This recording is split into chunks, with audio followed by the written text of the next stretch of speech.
അസ്സലാമു അലൈക്കും വറഹ്മത്തുള്ളാഹി വബറകാതുഹു.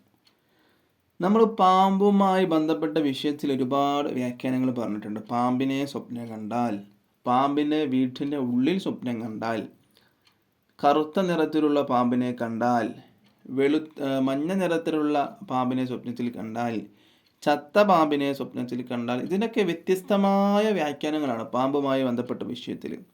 ഇന്ന് മൂർഖൻ പാമ്പിനെ സ്വപ്നം കണ്ടാൽ, അങ്ങനൊക്കെ ഒരുപാട് വ്യാഖ്യാനങ്ങൾ പറഞ്ഞിട്ടുണ്ട് നമ്മൾ. ഇന്നിവിടെ പറയാൻ വേണ്ടി പോകുന്നത് വെളുത്ത പാമ്പിനെ കുറിച്ചിട്ടും ആ പാമ്പ് കടിക്കുന്നതായതിനെ കുറിച്ചിട്ടും അതിനൊക്കെ വ്യാഖ്യാനങ്ങളാണ്. അതായത് ഒരാൾ വെളുത്ത പാമ്പിനെ സ്വപ്നം കണ്ടു, അങ്ങനെ ആകുമ്പോൾ അതിൻ്റെ വ്യാഖ്യാനം എന്താണ്? വെളുത്ത പാമ്പ് കടിക്കുന്നതായിട്ട് സ്വപ്നം കണ്ടു, അങ്ങനെ ആകുമ്പോൾ അതിൻ്റെ വ്യാഖ്യാനം എന്താണ് എന്നുള്ളതാണ് നമ്മൾ ഇന്ന് ചർച്ച ചെയ്യാൻ വേണ്ടി പോകുന്നത്. ഇനി പാമ്പ് നിറം മാറുമ്പോൾ വ്യാഖ്യാനം മാറുമെന്ന് ഞാൻ പറഞ്ഞല്ലോ. മഹാനായ ഷെയ്ഖ് ഇമാം നാബൽസി എന്നവർ അവിടുത്തെ ഒരു കിതാബിൽ